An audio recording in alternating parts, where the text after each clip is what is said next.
പാലക്കാട് നഗരസഭയിലെ കോൺഗ്രസ് സ്ഥാനാർത്ഥിയെ സ്വാധീനിക്കാൻ ബി.ജെ.പി. ശ്രമമെന്ന് പരാതി. കണ്ണകി നഗർ വെസ്റ്റിലെ സ്ഥാനാർത്ഥി രമേശ് കെയുടെ സ്ഥാനാർത്ഥിത്വം പിൻവലിപ്പിക്കാൻ ബി.ജെ.പി. ശ്രമിക്കുന്നുവെന്നാണ് പരാതി.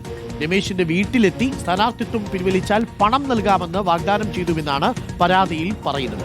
സൂക്ഷ്മ പരിശോധനയിൽ LDF സ്ഥാനാർത്ഥിയുടെ പത്രിക തള്ളിയതോടെ വാർഡിൽ ബി.ജെ.പിയും കോൺഗ്രസും തമ്മിലാണ് മത്സരം. വി.കെ. ശ്രീകണ്ഠൻ MP സ്ഥലത്തിപ്പോൾ എത്തിയിട്ടുണ്ട്. ഇക്ബാൽ അറക്കലുണ്ട് കൂടുതൽ വിവരങ്ങളുമായി. ഇക്ബാൽ അറക്കൽ, മത്സരം നേരിട്ട് ബി.ജെ.പിയും കോൺഗ്രസും തമ്മിലാണ്.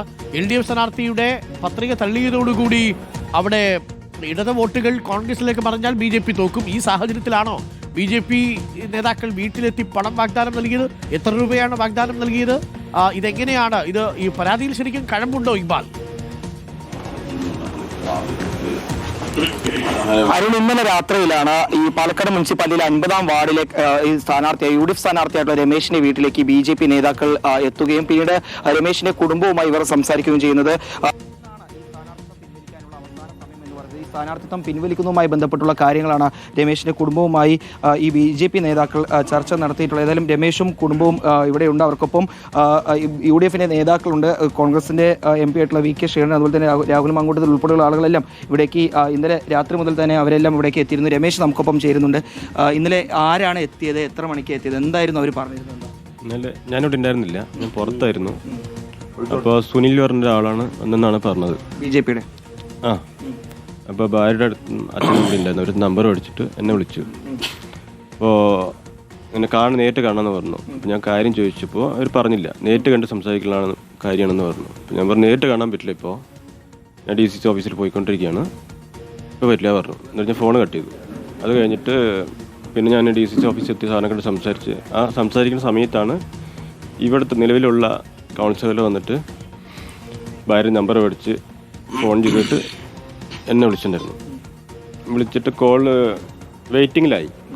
വെയിറ്റിങ്ങിലായപ്പോൾ എനിക്ക് സംശയമായി കോൺഫറൻസിലാണോന്ന്.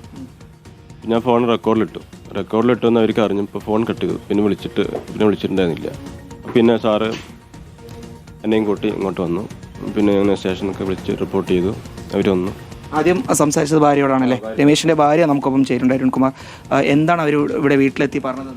ഇവിടെ രമേശ് ഇല്ലേ ചോദിച്ചപ്പോൾ ഇല്ല, പുറത്തു പോയി എന്ന് പറഞ്ഞു. അച്ഛൻ്റെ അടുത്താണ് സംസാരിച്ചിട്ടുണ്ടായിരുന്നു. അപ്പോൾ നമ്പർ വേണമെന്ന് പറഞ്ഞു. രമേശിൻ്റെ നമ്പർ ഒന്ന് തരുമോ ചോദിച്ചപ്പോൾ അച്ഛൻ കൊടുത്തു, ഞാൻ വരുന്നതിൻ്റെ മുന്നേ. അപ്പോൾ ആരാണ് എന്താണെന്ന് അറിയില്ലല്ലോ. അപ്പോൾ ആരാണ് ചോദിച്ചപ്പോൾ ഞാൻ എൻ്റെ പേര് സുനിലാണെന്ന് പറഞ്ഞു. അപ്പോൾ ആരാണെന്ന് ചോദിച്ചപ്പോൾ നേരത്തെ മൂത്താന്തറയിൽ നേരത്തെ മുൻ കൗൺസിലറാണെന്ന് പറഞ്ഞു. അപ്പോൾ ഒന്ന് കണ്ട് സംസാരിക്കാനാണ്, വേറൊന്നുമല്ല എന്ന് പറഞ്ഞിട്ട് ഇറങ്ങിപ്പോയി. അപ്പോൾ ഇവിടെ ഇറങ്ങിപ്പോണ സമയത്ത് പറഞ്ഞു സ്ഥാനാർത്ഥിയല്ലേ, അതുകൊണ്ടൊന്ന് സംസാരിക്കണം എന്ന് പറഞ്ഞിട്ട് പറഞ്ഞു. ഇപ്രാവശ്യം അവിടെ നിൽക്കുന്നത് കൊണ്ട് സംസാരിക്കാനാണെന്ന് പറഞ്ഞിട്ട് പറഞ്ഞു. ഇവിടെ വി.കെ. ശ്രീകണ്ഠൻ MP ഉൾപ്പെടെയുള്ളവരുണ്ട്. ഈ തെരഞ്ഞെടുപ്പ് മാനദണ്ഡങ്ങളെല്ലാം ലംഘിക്കപ്പെട്ടു എന്നുള്ളതാണ് മനസ്സിലാക്കുന്നത് ബി.ജെ.പി. നേതാക്കൾ. ലംഘിക്കപ്പെട്ടിട്ടില്ല. കാരണം തെരഞ്ഞെടുപ്പും മാനദണ്ഡങ്ങൾക്കും ചട്ടങ്ങൾക്കും വിരുദ്ധമായി ഒരു സ്ഥാനാർത്ഥിയെ സ്വാധീനിച്ച് സമ്മർദ്ദത്തിലാക്കി പിൻവലിക്കാനുള്ള ഒരു ഹീനമായ ശ്രമം, ജനാധിപത്യ വിരുദ്ധമായ ശ്രമം ബി.ജെ.പിയുടെ ഉന്നത നേതാക്കളുടെ അറിവോടുകൂടി. കാരണം നേരത്തെ ഉണ്ടായിരുന്ന കൗൺസിലർ, നിലവിലുള്ള കൗൺസിലർ 2 ടീമായി വന്ന് ഈ പാവപ്പെട്ട ആളുകളുടെ ഈ ഒരു അവസ്ഥ മുതലെടുക്കാൻ ധനസഹായം, സാമ്പത്തികം വാഗ്ദാനം ചെയ്താണ് ശ്രമം നടത്തിയത്. ആ ശ്രമം ഇല്ലാതാക്കിയത് രമേശ് തന്നെയാണ്. കാരണം ഈ സംഗതി നടന്ന ഉടനെ തന്നെ മണ്ഡലം പ്രസിഡന്റ് അനിലിനെ വിളിച്ച് രമേശ് പറഞ്ഞു, എൻ്റെ വീട്ടിലിങ്ങനെ ബി.ജെ.പിക്കാർ വന്ന് പിൻവലിക്കാനുള്ള ശ്രമമുണ്ട്. അപ്പോൾ അനിൽ എന്നെ വിളിച്ചു. അനിലിനോട് ഞാൻ പറഞ്ഞു ഉടനെ തന്നെ രമേശ് എവിടെയുള്ള എന്നെ വിളിക്കാൻ പറഞ്ഞു. രമേശ് ടൗണിലുണ്ട് പറഞ്ഞപ്പോൾ ഉടനെ DCC ഓഫീസിൽ വരാൻ പറഞ്ഞു. അപ്പോൾ ഈ കാര്യം വളരെ ജാഗ്രതയോടുകൂടി ഇതിൻ്റെ ഒരു അർത്ഥവ്യാപ്തി മനസ്സിലാക്കി ഒരു പാർട്ടി പ്രവർത്തകൻ എന്തു ചെയ്യണം അത് ചെയ്ത രമേശ് സത്യത്തിൽ ഞങ്ങൾക്കൊക്കെ എല്ലാം അഭിമാനമാണ്. കർണകി നഗറിൽ ഇത്തവണ LDF-ന്റെ പത്രിക തള്ളിയതോടുകൂടി UDF-മായി മാത്രമാണ് ഇനി ബി.ജെ.പിക്ക് ഒരു പോരാട്ടം എന്ന് പറയുന്നത്.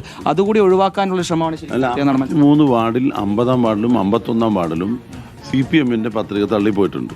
അപ്പോൾ സ്വാഭാവികമായിട്ട് ഈ 2 വാർഡിലും ഇങ്ങനെ സംഭവം ഉണ്ടാകാനുള്ള സാധ്യത ഉണ്ടെന്ന് പറഞ്ഞ് അനിൽ തന്നെ രമേശിനോട് പറഞ്ഞു, വല്ല ഫോൺ കോളോ ഏതെങ്കിലും തരത്തിലുള്ള വിളിയോ വന്നാൽ, അന്വേഷണമോ വന്നാൽ ഉടനെ അറിയിക്കണമെന്ന് പറഞ്ഞിരുന്നു.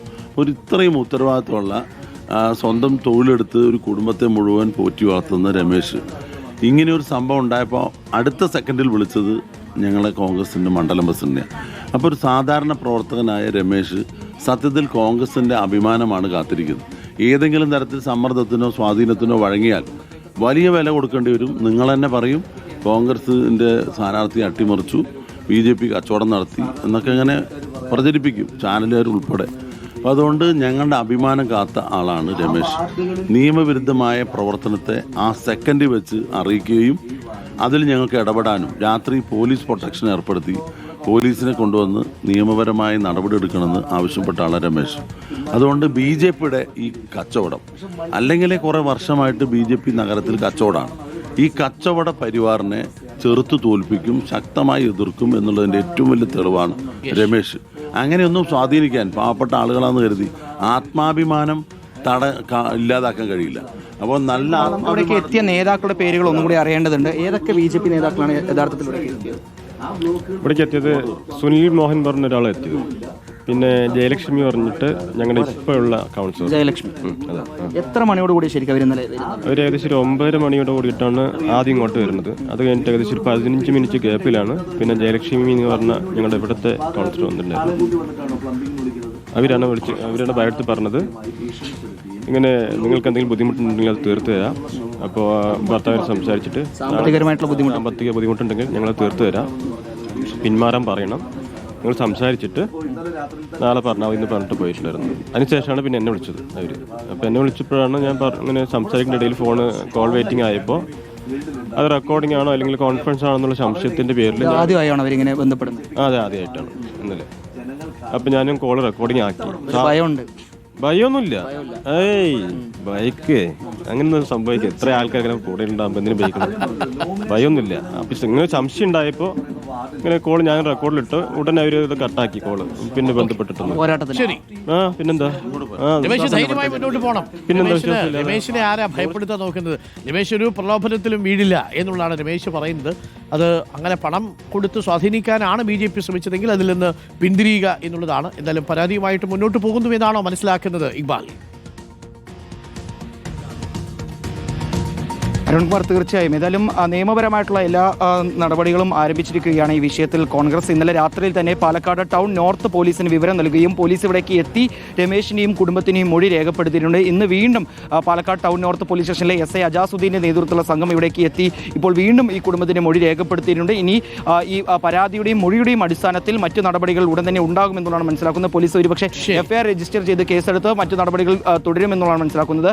ഇതിൽ തന്നെ BJPയുടെ ഒരു വിശദീകരണം വരേണ്ടതുണ്ട്. ജില്ലാ നേതൃത്വത്തെ നമ്മൾ സമീപിച്ചിരുന്നു, പക്ഷേ കൃത്യമായിട്ടുള്ള വിശദീകരണം ലഭിച്ചില്ല. മണ്ഡലം പ്രസിഡന്റുമായി സംസാരിച്ചപ്പോൾ അവർ ഈ വിഷയങ്ങൾ മാധ്യമങ്ങളിലൂടെ മാത്രമാണ് അറിഞ്ഞിട്ടുള്ളത്. ഏതായാലും ബന്ധപ്പെട്ട ആളുകളുമായി സംസാരിച്ചതിന് ശേഷം കൃത്യമായിട്ടുള്ള പ്രതികരണം നൽകാമെന്നുള്ളതാണ് BJPയുടെ പാലക്കാട് മണ്ഡലം പ്രതിനിധിയായിട്ടുള്ള ശശികുമാർ ഉൾപ്പെടെ പ്രതികരിക്കുക. കർണാടക നഗറിലെ വെസ്റ്റ് സ്ഥാനാർത്ഥിയാണ് രമേശ്. അങ്ങനെ രമേശിനെ ഏതെങ്കിലും തരത്തിൽ BJPയിലെ കൗൺസിലർ ഇടപെട്ട് പണം നൽകി സ്വാധീനിക്കാൻ ശ്രമിച്ചിട്ടുണ്ടെങ്കിൽ അത് തെറ്റാണ്.